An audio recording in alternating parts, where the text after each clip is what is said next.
Now, despite the flurry of diplomatic activity, both conventional and very unconventional, are we actually any closer to peace in Ukraine? And peace at what price?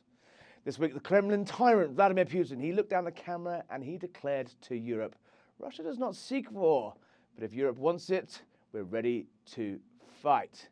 Meanwhile, Donald Trump dispatched controversial fixer Steve Witkoff to the Kremlin alongside his big-brained and very deep-pocketed son-in-law, Jared Kushner. Now, they've had some success in the Middle East, but this is a whole nother ballgame. And surprise, surprise, they've come back with niet. Putin saying that there's still roadblocks to any breakthrough. And here's the danger.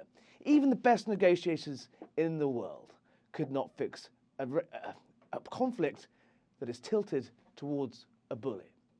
The early outlines of the deal on the table, Ukraine giving up vast swathes of land they have defended with blood and treasure, shrinking its army, capping its army. This looks more like Putin's wish list than any fair peace.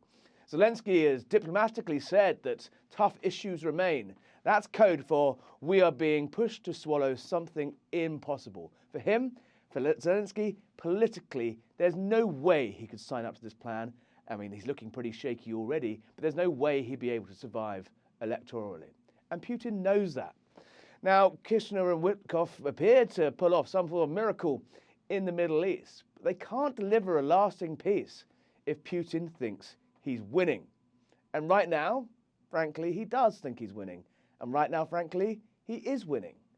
Donald Trump has many strengths, a man who projects, oozes confidence, that alpha male personality in a world of pretty vanilla diplomats and pretty vanilla politicians. He fills the room, he dominates the conversation, and he likes to project that he's the toughest guy on the block.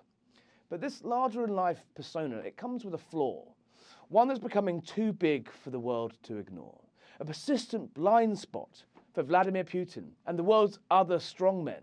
He likes strong guys. They're leaders who rule without opposition, without checks, without apology.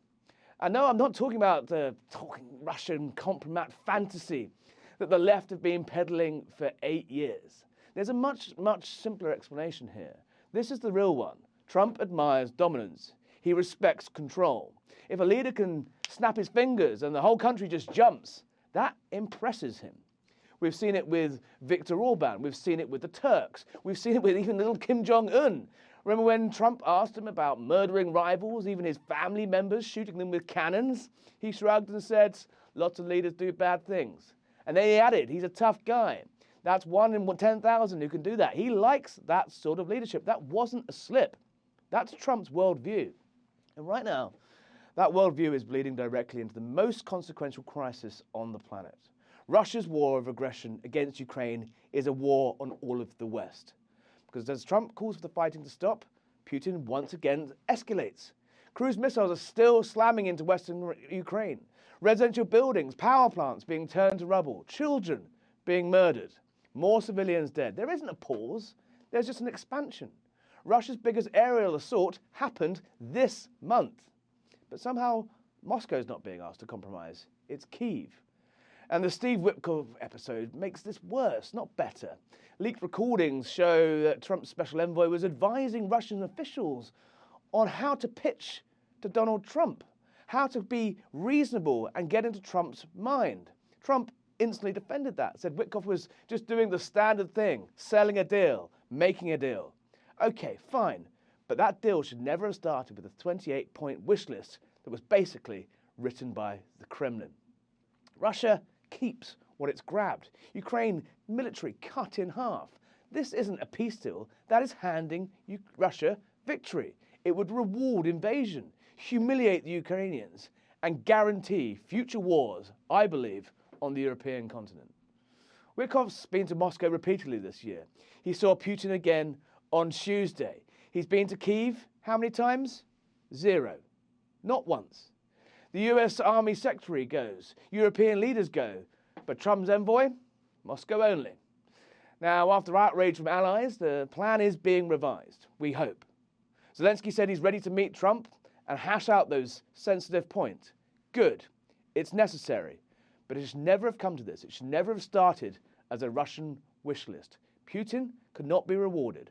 And right now, we're looking like we're rewarding aggression that will only buy us more aggression. Putin took Crimea because the Obama administration, they let him. He launched a full-scale invasion of Ukraine because he assumed Biden and Europe, rightly, he believed, wouldn't stop him. Give him more land now. All he'd do is regroup. All he'd do is reload. And all he'd do is come back for the rest.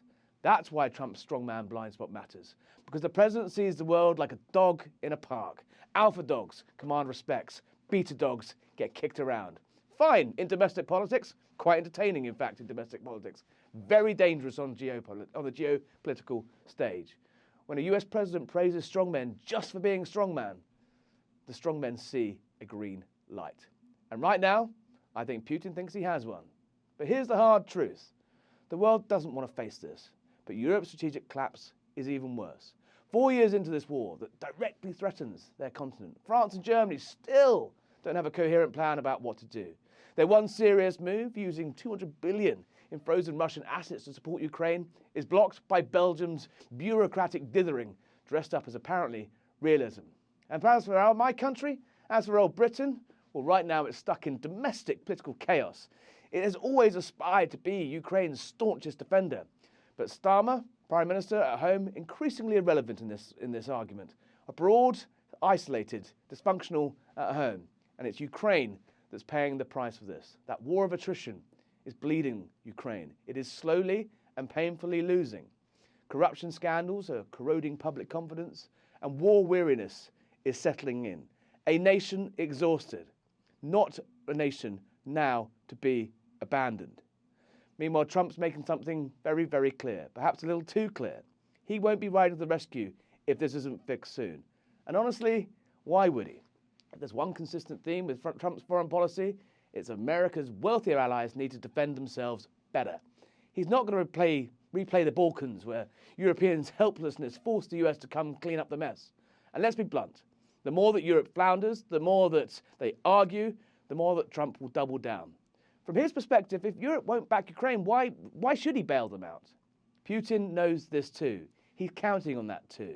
Mad Vlad hopes relentless military pressure breaks Ukraine's resolve. He hopes he can see out Trump. He hopes if he just keeps going, he may well win this. It's time to get real on this one. This is not a moment for ambiguity. It is not a moment for a president whose instincts tilt towards autocrat. It's time for the West to unite. It's time for allies to stick together.